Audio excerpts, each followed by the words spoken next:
You excited? What you got? Simba. Excited to see Lion King? Oh, that's it. That's Simba. Yes, I'm very excited to see the Lion King. I haven't seen the original for years, so I'm looking at it with fresh excitement.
Let's get it going. All right, so guys, happy Friday. Welcome to the Tall Table.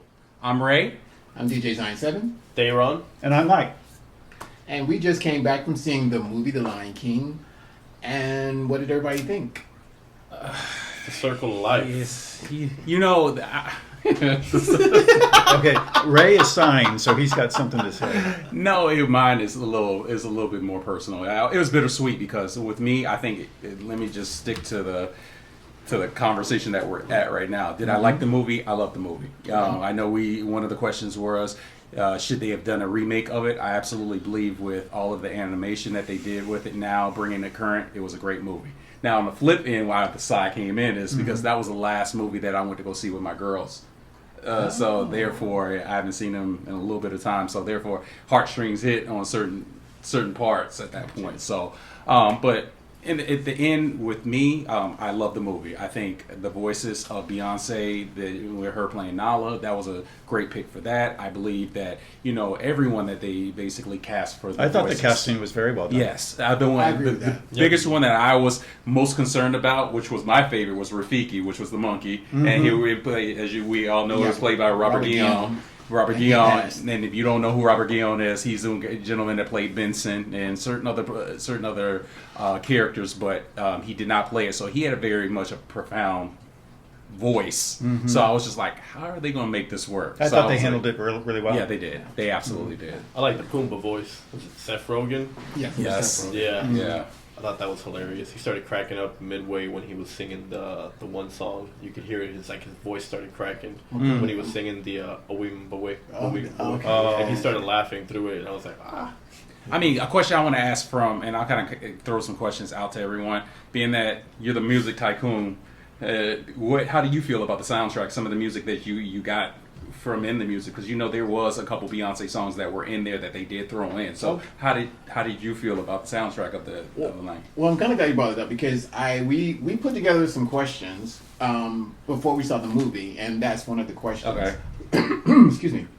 So I do want to get to the questions because this can end up going long with all the questions. All right. So who's asking them? I think we just passed it around, but we just came up with some. Well, then I asked one of the questions, so I asked this to so, you. I'll cross that one out. That was number 5. That was number Try 5. not to block your faces, though. Yep. So I'll cross out number 5. So one of our the number 5 was how was the music from the movie? How did you? I found the music really good. Lion King for me was it is my favorite Disney movie. And I felt they improved on it. I didn't think they were going to be able to, but they improved on it. How do we feel about the special effects? I love the special effects. I thought thought special I think effects that were was, really good. for me, that was my favorite part of the movie. Well, especially whenever they said that there was only one scene that was actually a real scene from the movie. There's only one scene that was actually a real Live. scene. Live. It was like, I think it was a part of the Serengeti. That was the only thing that was real, and it was only for a matter of seconds, I believe. Mm-hmm. But the whole movie was special effects. Yeah, it was, and it was so interesting because the cinematography from the whole entire, from start to finish, I thought they did some serious shooting in the Serengeti, in Africa, and all those different things. So when you told me that it was ultimately not that, I was just like, oh damn, that was a Yeah, it's a awesome. super realistic form of animation. Yes. That we've never seen before. So Yeah. I know that was part of the reason why they wanted to make the movie, was to use this whole new form of animation. It's almost like they took what's the thing with the blue that they have? Avatar? Avatar. It's like they took Avatar to the next step. Yeah, but I mean, he's filming with something totally Yeah, different. yeah. right? Avatar is Yeah. still, to me, obviously animated, whereas this Yeah. was so realistic down to everything. Like, They you took didn't like the Avatar look to of the the new next step. Warthog. What's the name of Warthog? The warthog Pumbaa. I just Pumbaa, thought he looked yeah. really ugly. I mean, But that's they, how it they was are. true to the thing. They definitely Warthogs like are that. not pretty You know, animals. they never grew up in no farm. You don't know what no warthog looks He like. was just a very Yes, I do. unkept I've seen many warthog. national. I'm messing I've with you, I've Mike. seen many I'm messing shows. with Like maybe one of the monkeys from the trees could have came down and combed the warthog towards the end, made him like a more pristine Pumbaa. Oh, Okay. but then it would have gone away from the realism. I think. They were talking animals in the movie. That's the only fantasy part of it. Was the fact Yeah, all of them talk. they had so many amazing details that were as realistic as they could There was the possibly be. lion drama going on, like a soap opera. All right, so who was your favorite? Well, we already know who Dayron's favorite character of the movie was. So Okay. really, Pumbaa. I mean, I was So gonna who say was, so Scar. who was but- everybody's favorite? I would character? say mine was I like Simba, but going back to what I said, Rafiki was my favorite. I think. Mine Scar. Because I like what Chiwetel Ejiofor did with the character. I mean, I liked Scar before, but I felt that he made Scar even darker. It's just the way his voice. I mean, he had that voice, that menacing voice, and it was just incredible. I got you. And just the way that if it wasn't for Scar, there would be no story. Yeah. And Yes. it's sure. definitely He's the major villain. He's the villain. So yeah. He is the villain. Simba was my favorite just because of the way that they treated him from being a cub all the way through to his adulthood. Okay. And I did like that Nala came and she helped. And I don't know, was that in the first? Yes, Yes, yes, he it is. did. Yeah. Yeah. It was a scene for scene reshoot. That's what they were saying. They Some were of the saying- critics have been negative about that. The fact that it was just, they didn't create anything new, nothing. Imagination was never used. It's just a scene for scene reshoot. But then they'll complain if they didn't stay to the original thing, Well, so you can't please everybody. I thought that was their goal, was to reshoot the animation from being a line drawing to an actual photorealism. The only I thought it thing, was So I thought it was very well done. as we spoke, the only thing that they put into the music, into the movie, was the music. That's the only thing that. Which was redone from the original. Which was redone, yeah. So you just basically have different versions of that with different voices or whatnot. But the thing is, as you said, if they would have went into a whole different dynamic of what the Lion King was, you would have had critics saying, "Well, why would you do that? It was nothing wrong with it. It was an iconic movie, kid movie. When it was shot, why did you have to go and redo it all over again?" So, I think the only new scene or new portion of it was when Nala urges the other lionesses to attack. no, that was in the first one as well too. When she said attack? They didn't say attack, I don't but remember that. it was basically. I remember them fighting. I just don't remember her saying attack. They didn't say attack. It kind of was like one of those things where when the hyenas jumped on Simba, they just went in. Right. With no talking or anything. Well, So, I remember that in an interview, she was interviewed, and she said, yes, that we are tougher and Yes, she badder did. Yes. than they were in the original. And I thought that was maybe just from that one little scene of her doing that. Because everything else to me seemed like from the original. I got you. The only thing that wasn't too realistic to me was the damage, like on Mufasa when he came out of the thing. He just looked fine, like after he got trampled a few times and he was like on the thing, yeah. he looked fine. Yeah, like I wish they would have made him bloodier, but I get that it's a Disney movie. It's a G-rated. But movie. I was sitting there and I was like, man, it would have looked way cooler if he was like really beat the hell up after getting trampled on. Because when he was on the thing, he was just pristine. The thing about Disney movies that I think we've had this conversation about. There's a lot of Disney movies that they had their beginning is so horrible or it's like dark or whatever. Sure, there's a lot of darkness Bambi in their movies. And Bambi, yeah, the mother was killed immediately. Dumbo, his mother was shot because she went crazy. And he's in a circus, I mean. So there's always the like low that. point so that you've got the high point for the happy ending. Yeah. Yeah. And like Cinderella, Sleeping Snow Beauty, White, everything. It's they're an all ongoing that thing. way. It follows a little. But it's like a play. I do get what you're talking about, though, because he had just gotten trampled. So why did he look like he had just gotten? Yeah, I just thought it would have added more to the realism. Yeah. There was something else. I'm just going to bring it up because it was kind of funny to me. But I noticed that none of them have any genitals. I didn't really realize that. But so I guess you right. wanted Simba to have some nuts. Why not? Hey man, when we watch Nat Geo, there's nuts all over Nat Geo. Everything was so real, except the for that. It wasn't just the nut sack; it was also everything else that goes along with it. If we keep going back to it, it's a G movie, and there would have been realism. Everybody has. I understand, but everyone has a pet. I understand what you're saying is realism when hyenas bite you on the neck and there was no blood. You understand? So therefore, we got to go ahead and stay in the dynamic of what we just came off of. It's just like it's a G movie, yes. Okay. And the first thing that critics would have said, or that mom would have that was a critic saying, "Great." When Simba was laying on his back or whatever like that, just a pair of nuts just sitting right there. It wasn't so much the nuts; it was just the fact that all the genitals were missing from all the animals. That's all. And I noticed that too. Whenever it was interesting when he was going up the hill to fight Scar, and you could see underneath. Somebody had to make a choice. I thought about that, and I was like, Well, it was just an observation. We have to kind of look at it. This is typically a children's movie that parents take them to. We just came into this. But I don't think if I was to take Aiden, I don't think if I took Aiden when he next year would take him to it, he's gonna be like, "Where's his nuts?" He's just gonna be like, but. Had they been equipped with them, I don't think you would have had a single question from Aiden. Oh, yes, I would have. Yes, no, you wouldn't have. Yes, you know why? That's my son. I know that he would. He'd be like, "Dad, what are those dogs? He's seen other animals. No, he doesn't. I have a girl dog. I don't have a boy dog. Okay. And so, and it was like with Mercer, he don't got none. So then from the back, he doesn't have any. So that would be the first thing he would say to me was, and stop me in the movie. What's that? I think they know what their parts are, but that's okay. It was just—it's not even a complaint. It's not even a negative point. No, it was just an observation that I'm making. Okay, so the observation was nuts. You wanted to see nuts and teats. Yes. Okay. If you must say it, yes. All right. Next question. Okay, next question. All right, I'm gonna tie two of them into one. Okay, so out of 1 to 10, what would we end up saying that we would end up giving it? And would you recommend people to go see it at the movie theater, or would you do on video? I personally believe that I would give it, doing the comparison between the first and this one, I would definitely give it a 9.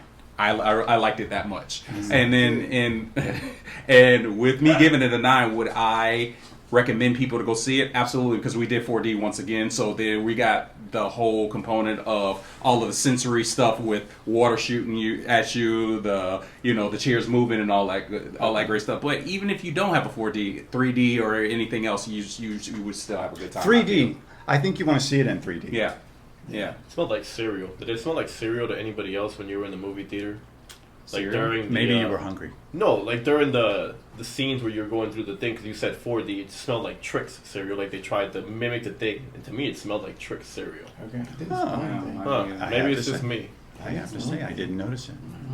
Yeah. Terry, how would you rate the movie? I said 9 also. Again, I'm a big Lion King fan. I think that the movie was definitely improved upon. I thought they couldn't, and I was even gonna be like, "There's no way they can improve on it." I think the cast was incredible. The music was better. It was like the movie got an upgrade. Mm-hmm. That's what it felt like. It felt like they took a cartoon movie and gave it an upgrade, and that was really good. I thought it was really good. Sure. Okay, Deron? I'd give it an 8. You know, just to be different. But I like the movie a lot. I The can't special get up. effects were awesome, and I'd go see it again. I'd take my kids to go see it. Okay, so you said Mike, what were Mike, I would rate it a solid 9, just because of their whole new form of animation. I was amazed by all of that.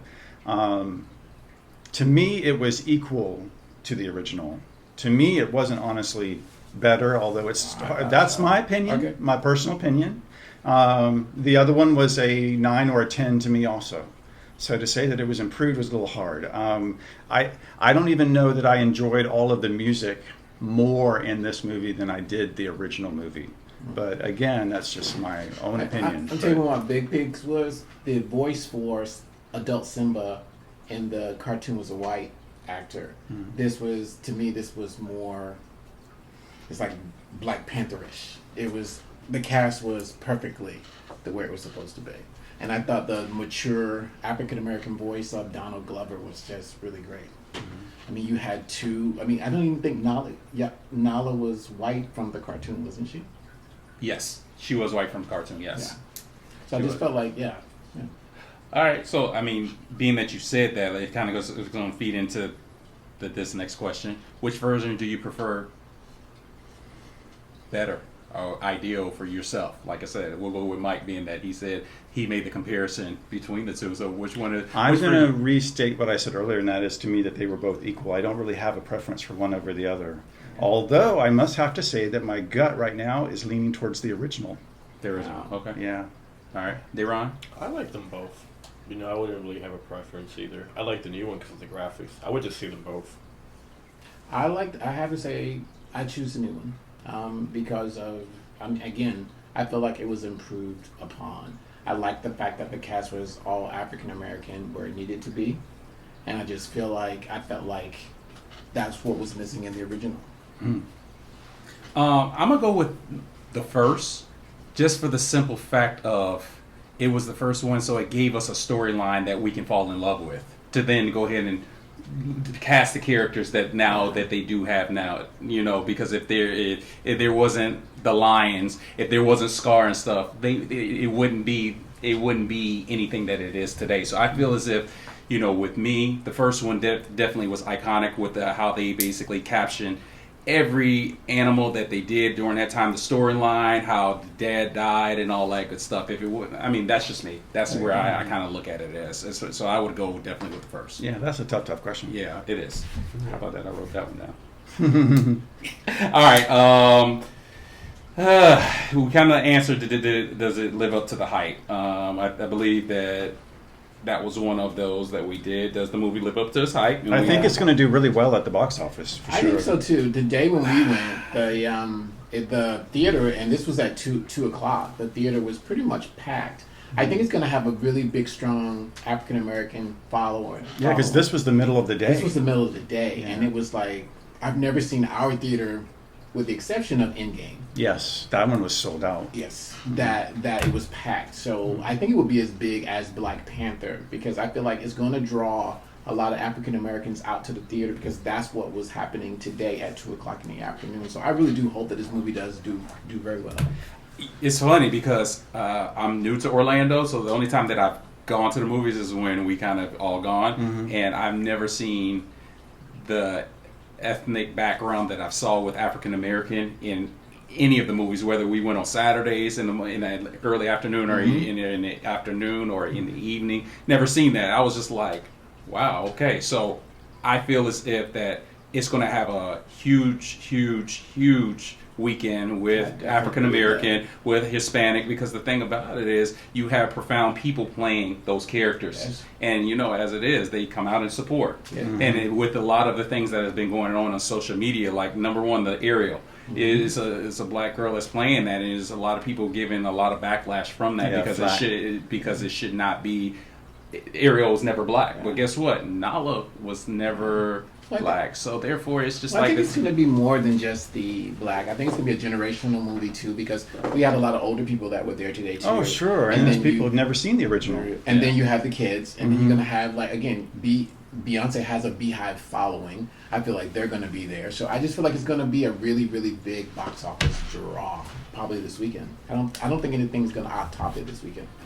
Well, guys, listen. We're going to go ahead and wrap this up. The thing about it is we have the 4 different point of views that we kind of looked at. It seems like we all enjoyed the movie hugely.